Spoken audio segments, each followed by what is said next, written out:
tombe pas dans une forme d'utopie quand on dit le peuple doit se battre, quand vous vous faight tuer, tout simplement, on l'a vu, je ne vais pas citer des exemples, quand vous vous faites tuer, lorsque vous marchez, vous faites réprimer sauvagement, vous devez le lendemain continuer, quitte à ne plus vivre. Qu'est-ce que nous voulons? Est-ce qu'on veut vivre en étant des morts vivants ou on veut risquer notre vie pour obtenir notre libération? C'est la question qu'il faut se poser. Au moment où je vous parle, j'étais déporté d'un pays dans lequel je vis depuis 7 ans. J'ai été mis en prison.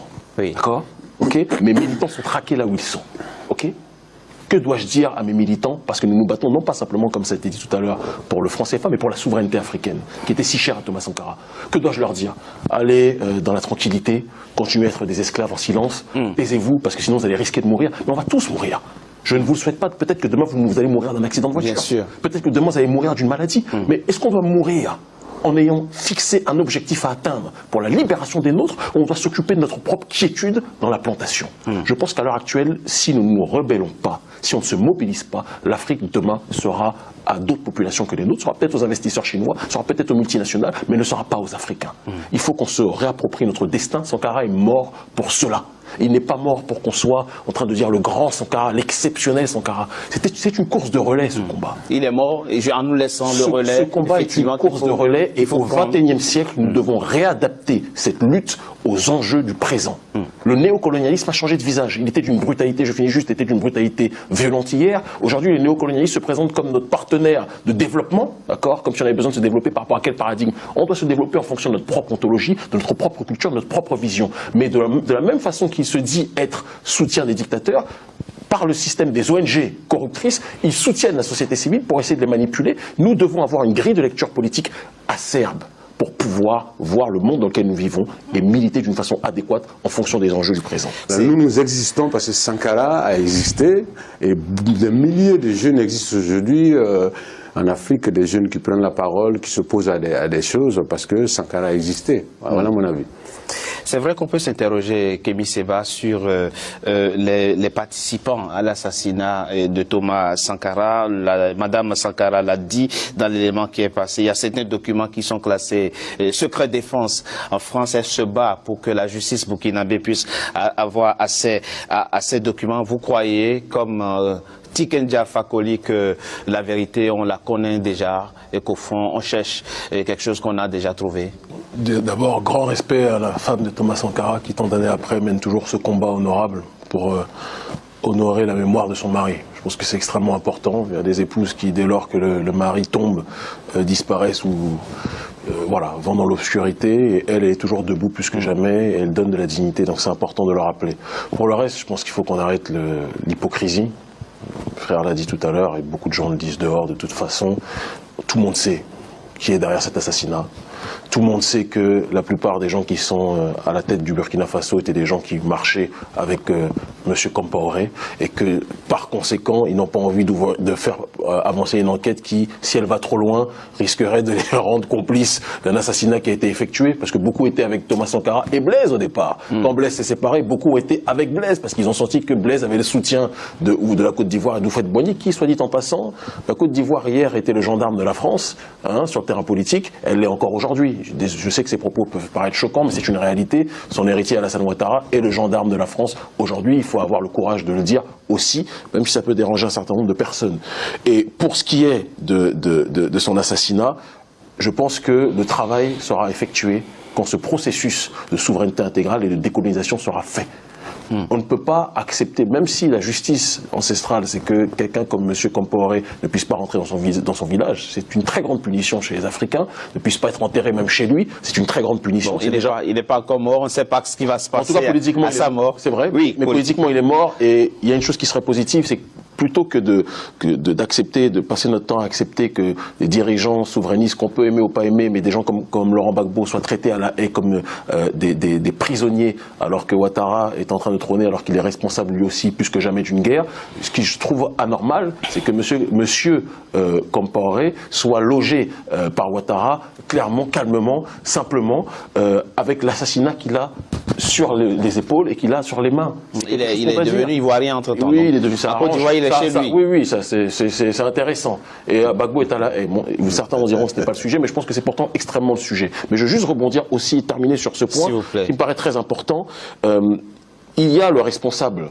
Les responsables burkinabés qui, plus que jamais, doivent se regarder dans le miroir par rapport à l'assassinat de Thomas Sankara, mais à la France. Quand j'entends qu'on nous dit on attend que M. Macron arrive et puisse se prononcer sur ce sujet, la France n'a aucun intérêt à reconnaître sa responsabilité dedans. Elle ne va pas reconnaître la responsabilité d'un crime qui a été effectué et qui continue. Parce que le crime de la France vis-à-vis de Thomas Sankara, c'est pas simplement de l'avoir assassiné, c'est d'établir un projet néocolonial visant à piller nos richesses, à piller nos matières premières, hier et aujourd'hui, avec la complicité de nos dirigeants africains. Je sais que ce que je dis est compliqué. Je sais ce que je dis peut paraître radioactif, mais c'est quelque chose qu'on se doit de dire. Il faut qu'on arrête d'être dans le tabou. Ça participe d'un projet, dites-vous. Est-ce qu'un jour, on aura la justice vis-à-vis de Thomas Sankara? Est-ce qu'un jour on connaîtra les criminels? Mais même ma fille de 11 ans connaît qui sont les criminels et les assassins de Thomas Sankara.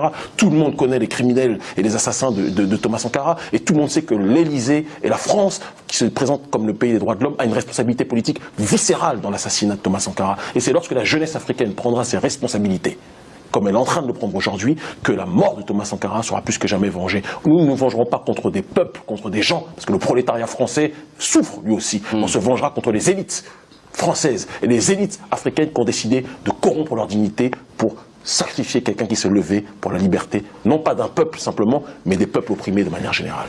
Kémy Séba, il était contre le libéralisme sauvage. Il disait à ses compatriotes, vous avez l'impérialisme dans vos assiettes quand vous mangez du riz. C'était un grand visionnaire finalement. Un grand visionnaire plus que jamais, parce qu'on est encore aujourd'hui dans ce combat, c'est évident. L'Afrique, à l'heure actuelle, souffre, et dans un chaos politique, dans un chaos économique, parce que l'ultralibéralisme est devenu de plus en plus dérégulé et a poussé la société africaine à devenir plus que jamais aliénée. Il est important aussi de rappeler, à travers l'exemple de Thomas Sankara, que c'est un enseignement, une leçon qui donne à tous les chefs d'État africains de un, mais aussi à toutes les personnes, ou bon nombre de personnes en Afrique qui aspirent à devenir des politiciens ou des politiciennes, parce qu'elles ont l'impression qu'aujourd'hui, être un politicien, c'est synonyme d'être un homme d'affaires. C'est malheureux ce que je dis, mais c'est ce qui est présent dans la tête de beaucoup de gens. Beaucoup de gens disent, en Afrique, des jeunes, moi je veux faire de la politique, je vais être dans tel Il y a une monétarisation de l'engagement politique. Aujourd'hui, le meilleur moyen exactement d'être un grand businessman en Afrique, c'est triste, mais c'est d'être un homme politique. Et c'est un tabou que, en réalité, tout le monde le sait derrière son écran. Et donc, quand on se rappelle de la vision de Thomas Sankara, de la manière dont il a matérialisé sa vision sur le terrain politique, il rappelle à toutes ces personnes qui sont prêtes à tuer pour avoir des billets de CFA ou d'autres, bien souvent ils ont des comptes en Suisse, donc c'est peut-être pas le CFA la monnaie, mais ça leur rappelle que la politique, politéia, participation à la vie de la cité, participer à la vie de la cité, ce n'est pas voler sur le dos de la cité. Certains rentrent en politique aujourd'hui pour se servir du peuple, alors que Thomas Sankara est rentré en politique pour servir le peuple. Et c'est un rappel. Tout à l'heure, Tiken disait que Thomas Sankara sera présent peut-être dans un siècle dans l'esprit des gens. C'est certain, parce que Thomas Sankara est un prophète du panafricanisme sans l'idolâtrer. Un prophète au sens qu'il a prophétisé, il a annoncé, c'est ça la définition de prophétiser, des choses qui allaient se passer et qui se passent plus que jamais aujourd'hui. Et il serait très important que toute personne qui rentre dans cet activisme politique se rappelle qu'on ne lutte pas pour une souveraineté, pour ressembler à ceux qui sont là pour nous dépouiller. On veut l'égalité. On ne veut pas s'enrichir sur le dos de ceux qui n'ont rien en réalité. Est-ce qu'il est possible qu'un jour, les Africains s'unissent pour dire non à l'ennemi extérieur? Est-ce que c'est possible? C'est un idéal à atteindre. Mais je pense qu'il doit y avoir un préalable à cela, c'est qu'il faut qu'on soit capable aussi de faire un travail d'introspection dans nos rangs. L'unité parfaite n'existe nulle part. Ce n'est pas vrai. Je pense que même dans une famille, des gens qui peuvent s'aimer profondément ne seront jamais d'accord systématiquement sur tout. Mais il faut qu'il y ait une base de départ. Et il faut qu'on soit capable aussi de faire un travail d'introspection visant à savoir quelles sont à l'intérieur des nôtres les entités qui peuvent être des faiblesses et les entités qui peuvent être des forces. Il y a une chose que Thomas Sankara savait mieux que nous. Des jours avant sa mort, on lui dit que Blaise Compaoré pense à le tuer. Oui. D'accord, c'est une réalité. Oui. Ou contribue à son assassinat. Et Thomas Sankara dit de laisser. Oui. Certains vont dire que c'était un choix qui était le sien, d'autres vont dire que c'était une erreur. Là n'est pas la question. Mais si Thomas Sankara avait agi peut-être pour immobiliser Blaise Compaoré, peut-être qu'il ne serait pas mort à cette occasion-là. Mais le débat de fond au-delà de ça, c'est lequel ? Est-ce que nous sommes prêts nous-mêmes, quand on parle d'unité, à faire un travail pour lutter contre ceux qui sont prêts à vendre notre population aussi à l'extérieur? C'est ça aussi le véritable travail. Parce qu'on peut lutter contre l'impérialisme extérieur, mais sommes-nous prêts à faire un travail de résistance contre l'impérialisme intérieur? Et vous êtes optimiste quand vous analysez aujourd'hui, quand vous observez aujourd'hui, vous êtes pessimiste ou optimiste? Je suis plus qu'optimiste parce que je vois une jeunesse africaine qui est en train de se réveiller et qui est en train aujourd'hui d'identifier les problèmes du continent africain, qui sont des problèmes exogènes, certes, mais qui sont aussi des problèmes endogènes parce qu'il y a un certain nombre de mauvaises herbes à la tête de nos États, mais pas seulement, dans différentes institutions, qui font un travail visant à ralentir notre population. Et tant qu'on se rebellera vers l'extérieur, mais qu'on ne fera pas un travail de résistance vers l'intérieur, rien ne changera pour le continent africain.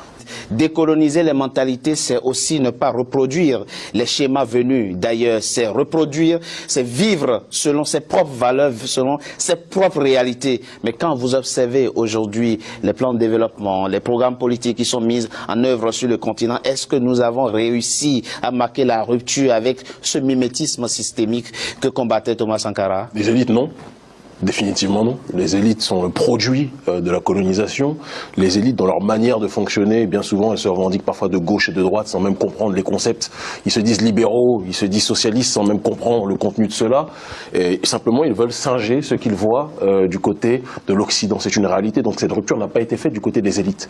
Mais du côté de la masse, parce que même si on est aujourd'hui dans une période d'industrialisation forcenée et avec des capitales qui plus que jamais commencent entre guillemets sous l'égide du développement à s'occidentaliser, le village reste une notion extrêmement importante sur le continent africain. Oui, mais le village se vide. Hein. Et c'est plus compliqué que ça. Il se vide parce qu'en effet des enfants partent vers la ville, mais le village reste toujours le refuge. Quand il y a des grandes fêtes traditionnelles, ou quelles qu'elles soient, religieuses ou traditionnelles en Afrique, les villages sont toujours les centres qui sont les plus remplis en réalité durant ces périodes-là. Qu'est-ce que je veux dire par là?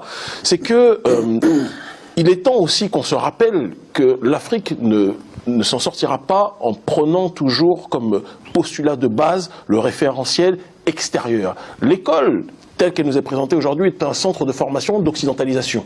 Les élites qui en sortent, bien souvent surdiplômées, etc., sont des élites qui ont été programmées pour penser d'une façon complètement exogène. Mais lorsqu'on opère une sorte de retour aux sources, et c'est ce que Thomas Sankara a fait de manière très simple. Oui. Le simple exemple de la Haute-Volta transformée en Burkina Faso, mais c'est un acte de retour à soi, c'est une rupture épistémologique vis-à-vis de la colonisation. Il n'a pas eu besoin de dire je suis pour la tradition, je suis pour la tradition 10 ans, il a posé cet acte-là. Et aujourd'hui, à l'intérieur de cette société civile-là, il y a de plus en plus de gens qui disent il y a une nécessité de se rapproprier notre propre identité, il est nécessaire d'être dans une logique de retour culturel, et ça quelque part c'est un héritage aussi, qu'on le veuille ou pas, de Thomas Sankara. Mais il est temps, je le dis, ce que les élites africaines ne font pas pour le peuple, il est temps que le peuple le fasse lui-même. On ne peut pas toujours attendre des autres qui sont pour l'instant sur bon nombre de points malades, d'accord, qu'elles fassent pour nous ce qu'on peut faire pour nous-mêmes.